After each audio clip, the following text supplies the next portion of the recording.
પ્રભુ ઈસુ ખ્રિસ્તના નામમાં આપ સર્વને પ્રેમી સલામ. ગીતશાસ્ત્રનો 97મો અધ્યાય અને 1-12 કલમો છે.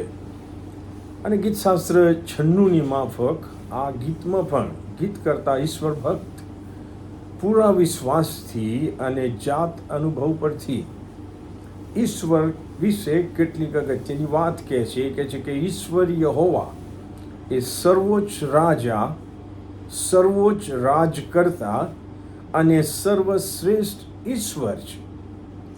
સર્વોચ્ચ રાજાનો અર્થ એ જ થાય છે કે ઈશ્વર યહોવા એ રાજાઓના રાજા છે.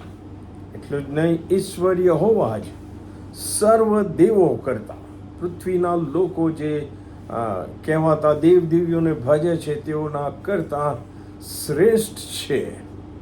કલમ 2માં સર્વોપરી રાજા અને સર્વશ્રેષ્ઠ ઈશ્વર યહોવાનું રાજ્ય અને રાજ્યસન કેવા પાયા પર બંધાયેલું છે તે પણ ગીત કરતા આ ગીતમાં જણાવે છે. કહે છે કે ન્યાયપણું તથા ઇન્સાફ યહોવાના રાજ્યનો પાયો છે. The righteousness and the justice are the foundation of the Lord's throne. અને તેથી ઈશ્વર એ ન્યાય ઈશ્વર છે. ઈશ્વર ન્યાયપણે, પક્ષપાત વગર ઇન્સાફ પણ કરે છે. સમગ્ર સૃષ્ટિનું સર્જન કરનાર ઈશ્વર યહોવાનો મહિમા અને સામર્થ્ય પોતાની સૃજેલી સૃષ્ટિ કરતાં મહાન છે. એ વાસ્તવિકતા આપણે યાદ રાખવાની છે. સૃષ્ટિ ઉપર યહોવાનું જે પ્રભુત્વ છે, યહોવાનો જે અધિકાર છે, યહોવાનો જે પ્રભાવ છે, એનું વર્ણન પણ આ ગીતમાં ગીત કરતા કરે છે અને લખે છે કે મેઘો તથા અંધકાર યહોવાની આસપાસ છે. યહોવાની આગળ અગ્નિ ચાલે છે અને તે અગ્નિ યહોવાની આસપાસ તેમના જેટલા શત્રુઓ છે તેઓને બાળી નાખે છે. અને તેઓની વીજળીઓ એ જગતને પ્રકાશિત કર્યું છે.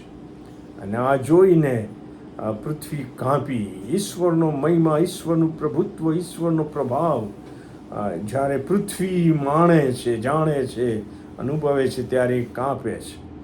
યહોવાની સમક્ષ, આખી પૃથ્વીના ઈશ્વરની સમક્ષ પર્વતો મીણની જેમ પીગળી ગયા. આકાશો યહોવાનું ન્યાયપણું પ્રગટ કરે છે. સર્વ લોકોએ યહોવાનો મહિમા જોયો છે.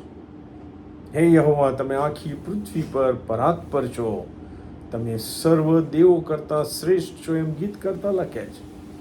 કહે છે કે for you are the lord most high over all the earth. You are exalted far above all gods.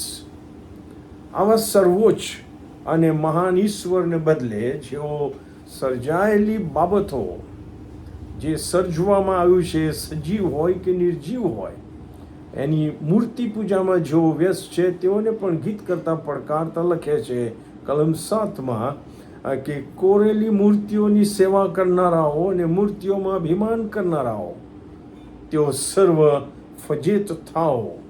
એ સર્વ દેવો, તમે ઈશ્વરને ભજો. યહોવા પર પ્રેમ રાખનારાઓને પણ ગીત કરતા ઉત્તેજન આપતા લખે છે યહોવા રાજ કરે છે. પૃથ્વીના સર્વ લોકો હરખાઓ, ટાપુઓનો સમૂહ આનંદ પામો. કલમ 12માં એ લખે છે કે હે ન્યાયીઓ, તમે યહોવામાં આનંદ કરો, તેમના પવિત્ર નામની કૃતજ્ઞતાપૂર્વક સ્તુતિ કરો. કલમ 10માં એ લખે છે હે યહોવા પર પ્રેમ કરનારાઓ, તમે દુષ્ટતાનો દ્વેષ કરો. યહોવા પોતાના ભક્તોના આત્માઓનું રક્ષણ કરે છે અને દુષ્ટોના હાથમાંથી યહોવા તેઓને છોડાવે છે. Hallelujah, amen. God bless you all.